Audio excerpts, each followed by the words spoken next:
Imagine being forced to walk more than 1,000 miles. No shoes, no warm clothes. Just the weight of your children in your arms and the sound of soldiers behind you.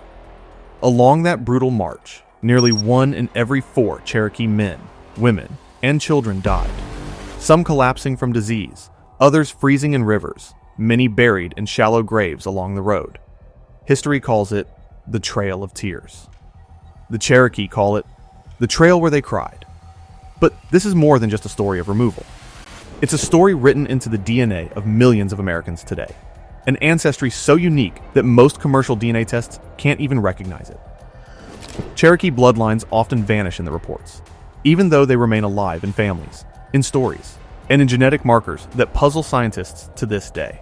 Before European contact, the Cherokee were among the most sophisticated civilizations in North America, building towns, running schools, publishing newspapers, and farming, with techniques that supported tens of thousands.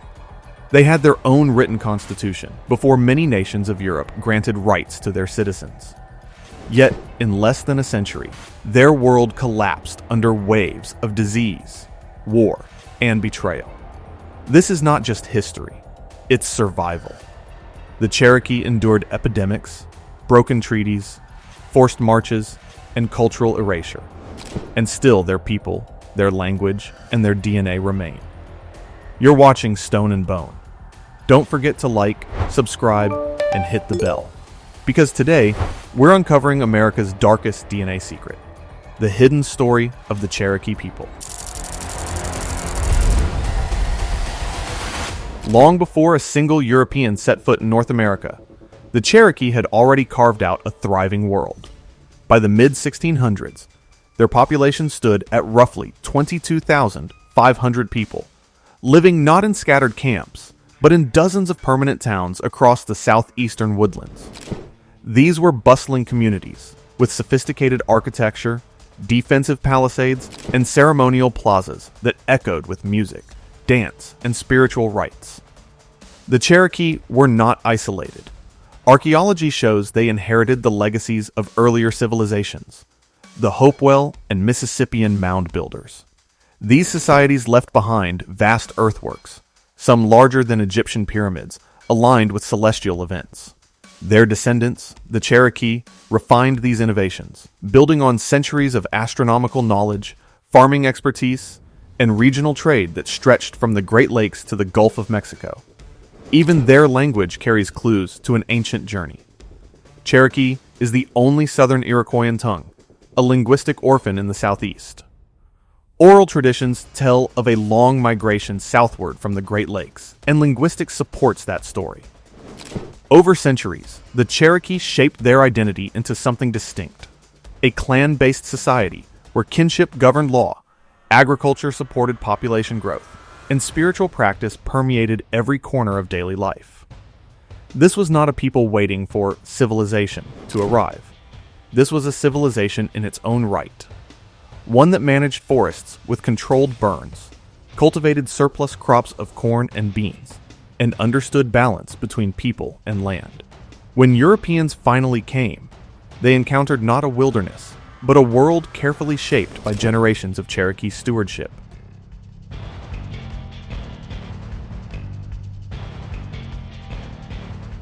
Then, catastrophe struck. Disease became the first invader. In 1738, smallpox ripped through the Cherokee Nation, killing nearly half the population in just a few months. Survivors described entire towns abandoned, bodies burned in desperate attempts to halt the spread. A second wave in 1759 hit just as hard. From an estimated 22,500 people in 1650, Cherokee numbers dropped to about 11,000 within decades. The scale is difficult to fathom. Imagine losing half your family, your community, your future, twice within a single lifetime. Yet amid the loss, contact with Europeans also brought new dynamics. The Cherokee engaged in trade, exchanging deerskins for guns, metal tools, and cloth. Intermarriage began, with some European traders taking Cherokee wives, weaving new bloodlines into the nation. But this exchange came with strings. Trade debts, rivalries, and European expansion stoked conflict that reshaped Cherokee politics and diplomacy. They were able to construct their own medicine, or I should say reinvigorate their medicine to deal with new infectious diseases such as smallpox. A missionary's diary from the 1750s recorded the devastation plainly. I saw a once thriving town empty, its hearths cold, its people carried off by the pox. Where once there was life, there was only silence. The Cherokee would survive these losses, but the scars of disease set the stage for everything that followed.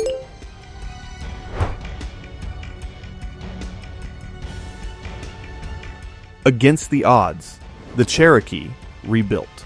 By the early 1800s, they had established something remarkable: a constitutional democracy modeled in part on the United States, but rooted in Cherokee traditions.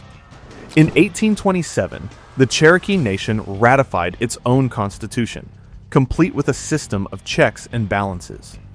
Literacy soared thanks to one visionary, Sequoyah, who invented the Cherokee syllabary in 1821. Within a decade, Cherokee literacy rates rivaled those of white settlers. Nearly 90% of Cherokee adults could read and write in their own language. They even launched a national newspaper, the Cherokee Phoenix, printed in both English and Cherokee. Economically, they thrived. Their farms grew corn, beans, squash, and cotton, while cattle and horses grazed in fertile valleys. By the 1830s, Cherokee farmers owned mills, schools, and businesses. Some historians describe Cherokee communities in Georgia and North Carolina as indistinguishable from nearby white towns, except for the language spoken. But this success created dangerous tension. The Cherokee proved they could adapt, that they could thrive inside a system designed to erase them. To some American leaders, that was threatening. A native nation flourishing within U.S. borders challenged the myth that indigenous people were destined to disappear. By then, the Cherokee still held roughly 135,000 square miles of ancestral land, a prize that settlers, miners, and politicians all hungered for. And as America's appetite for expansion grew, betrayal was only a matter of time.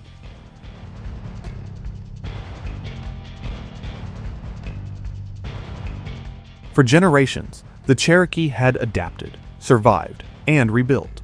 But no amount of adaptation could shield them from America's hunger for land. How did Europeans come to acquire this land that was once inhabited by countless numbers of indigenous peoples? The turning point came in 1829, when gold was discovered on Cherokee territory in Georgia. Almost overnight, a rush of white settlers poured in, eager to strip the land bare. The Cherokee turned to the courts. In 1832, the U.S. Supreme Court ruled in Worcester versus Georgia that the Cherokee Nation was sovereign, that Georgia had no authority over them. Legally, it was a victory. But President Andrew Jackson reportedly sneered, "John Marshall has made his decision. Now let him enforce it." In reality, the ruling meant nothing. Then came the Indian Removal Act of 1830, a law that authorized the federal government to uproot entire nations from their ancestral homes. The Cherokee resisted through diplomacy and law, but by 1838, U.S. troops arrived. Families were forced at gunpoint from their homes. The result was the Trail of Tears. Roughly 16,000 Cherokee were rounded up and forced to march more than 1,000 miles west to Indian Territory in present-day Oklahoma. The journey was brutal. Disease, starvation, and exposure killed about 4,000 men, women, and children, a quarter of the Cherokee Nation. Some collapsed in snow. Others drowned crossing icy rivers. Survivors buried loved ones in shallow graves before being forced to march on. To this day, Cherokee descendants call it the trail where they cried. And let me ask you, if you were forced to walk 1,000 miles with your family, what's the one thing you'd carry first? Food, water, or something sacred? Drop your answer in the comments. I'd love to hear what survival means to you.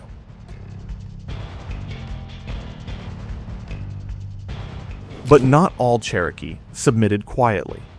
Their history is filled with resistance, decades of wars that proved their strength and strategy. The first was the Anglo-Cherokee War, 1759 to 1761.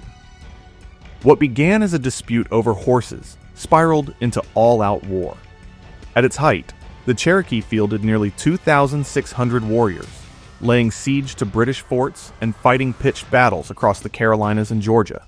By the war's end, their numbers had been reduced to about 2,300 by battle, disease, and famine. Later came the Cherokee-American Wars, 1776 to 1794, also known as the Chickamauga Wars.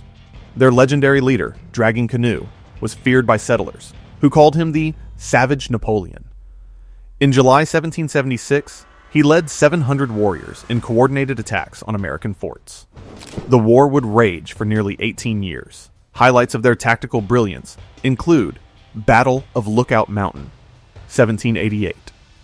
Cherokee warriors ambushed a force of 500 militia, inflicting heavy casualties and forcing a retreat. Battle of the Bluffs, 1781. They lured American troops into an ambush near present-day Nashville, killing 5 and scattering the rest. Battle of Flint Creek, 1789. One of the bloodiest encounters, where nearly 150 Cherokee were killed after being surrounded by militia cannons. Dragging Canoe's resistance was not isolated.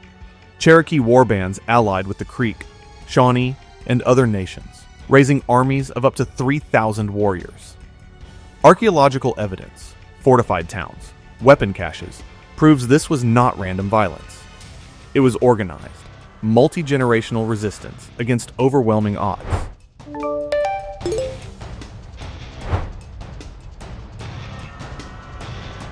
Even after the wars and the Trail of Tears, the campaign against Cherokee identity did not stop.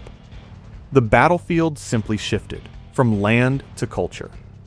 By the late 1800s, the U.S. government launched a vast network of Indian boarding schools.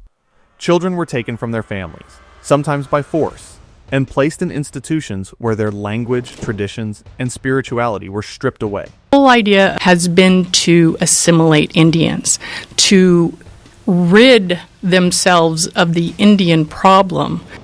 They were beaten for speaking Cherokee. Their hair was cut short.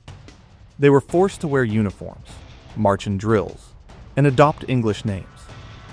The scale was massive. By 1926, an estimated 83% of Native children across the United States were enrolled in such schools. For the Cherokee, this meant thousands of children growing up disconnected from their heritage. Generations were taught to see their own culture as inferior. Christian missionaries also targeted Cherokee spirituality. Ancient ceremonies were banned, sacred sites were abandoned, and churches replaced community rituals. By the early 20th century, most Cherokee in Oklahoma and North Carolina identified as Christian. Yet beneath the surface, fragments of traditional practices survived in secret. The psychological toll was devastating. Families faced an impossible choice: preserve their culture and see their children punished, or remain silent to protect them. Many chose silence, hiding their Cherokee identity even from their own descendants. That silence still echoes today. Millions of Americans carry Cherokee DNA, but not the cultural knowledge that gives it meaning.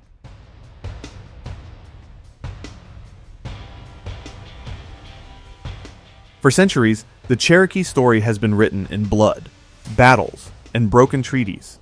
But there's another chapter, one written in DNA. And it's a chapter scientists still struggle to explain. On the maternal side, the Cherokee carry the expected Native American haplogroups, A, B, C, D, and X. But here's where it gets strange. Haplogroup X, already rare in the Americas, appears in higher frequencies among the Cherokee. Even more surprising, lineages like T and U, groups found more commonly in Europe, the Middle East, and the Mediterranean. Some researchers dismiss these as the result of post-contact mixing with Europeans, but others point out that the diversity and distribution of these lineages look much older than just the colonial era. Could they reflect ancient migrations long before Columbus? It's a controversial question, but one that makes the Cherokee genetic story unlike any other in North America. On the paternal side, the Cherokee show the native haplogroup Q, but also unusually high levels of RM173, a lineage widespread in Europe. Again, some argue it came through intermarriage in the 1700s and 1800s. Others suggest deeper roots, perhaps multiple migration waves into the southeast over thousands of years. The genetic mystery isn't just academic. It has real-world consequences. By the year 2020, more than 26 million people had already taken consumer DNA tests, according to MIT Technology Review. Yet, many who know they have Cherokee ancestry see 0% Native American in their results. Why? Because most testing algorithms don't include Cherokee genetic signatures in their reference panels. That means millions of Americans are left with a paradox. They carry Cherokee bloodlines, but the science that should confirm their heritage erases it instead. The Cherokee DNA mystery isn't just a puzzle of science. It's a hidden crisis of identity. Now I'm curious, have you or someone you know taken a DNA test that gave surprising or confusing results? Share your story in the comments. It might be more connected to this mystery than you think. Records pertaining to Native Americans and sometimes African Americans as well are non-existent. And yet, despite everything, disease, war, forced removal, and cultural erasure, the Cherokee Nation endures. In fact, it thrives. Today, the Cherokee Nation is the largest Native American tribe in the United States, with more than 450,000 enrolled members. Their government runs schools, hospitals, and businesses that contribute over $2 billion each year to the Oklahoma economy. Cherokee enterprises range from healthcare systems and casinos to tech firms and cultural tourism. But survival is only part of the story. Revitalization is underway. The Cherokee have launched language immersion schools, teaching children entirely in Cherokee from their first words. Smartphone apps and digital dictionaries bring the syllabary Sequoia, created in 1821, into the modern age. Still, the urgency is real. As of 2023, there are fewer than 2,000 fluent Cherokee speakers left. Tribal leaders call language preservation the most critical battle of their generation. Without it, the heart of Cherokee culture risks being lost forever. Beyond language, ceremonies once forced underground are re-emerging. Traditional medicine, basketry, and sacred dances are being taught again, not just as relics, but as living practices. Artists carve masks from buckeye wood. Potters coil and fire clay in the old ways. And weavers continue the basket traditions passed down for untold centuries. This is the paradox of Cherokee history. A people who endured unimaginable loss, yet who continue to build, adapt, and inspire. The Cherokee Nation today is not simply surviving. It is reclaiming what was nearly destroyed.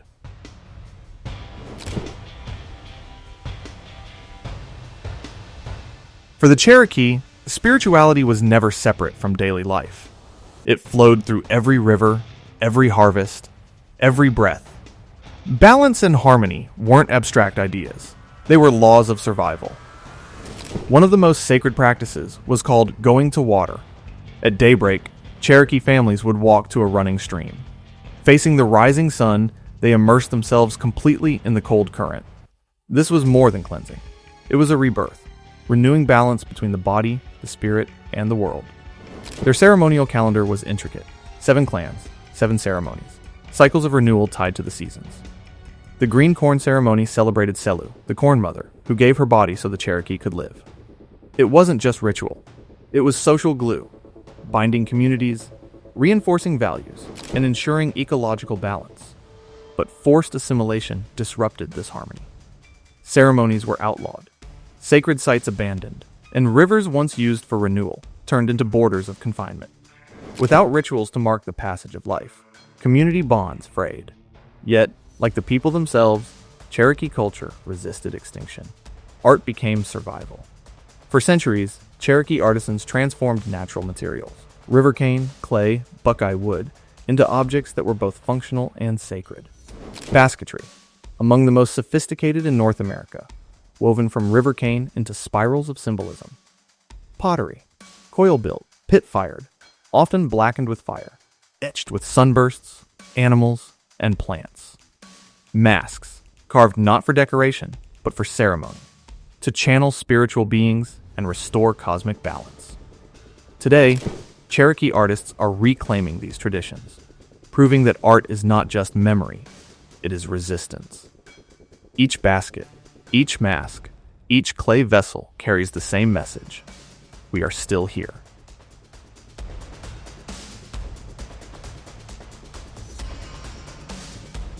And here lies the final paradox. Millions of Americans carry Cherokee DNA today, but most don't know it. Family stories whisper of Cherokee grandmothers. Old photographs show faces that don't quite match census records. Yet, when the DNA results come back, the reports often show nothing. 0% Native American. Because she was 0% Native American. The algorithms don't see Cherokee uniqueness. They erase it. This has created what scholars call an invisible population. Descendants who know they are Cherokee, but can't prove it through modern science. Their heritage survives in mitochondrial lineages, in rare haplogroups, in oral histories passed from parent to child. But without recognition, it feels like living in two worlds. Present in the blood, absent on paper. It is one of America's darkest DNA secrets.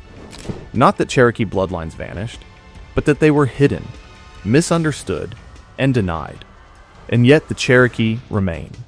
From the Trail of Tears to today's immersion schools, from outlawed ceremonies to baskets still being woven, they have endured every attempt to erase them. Their story is one of tragedy, but also of resilience.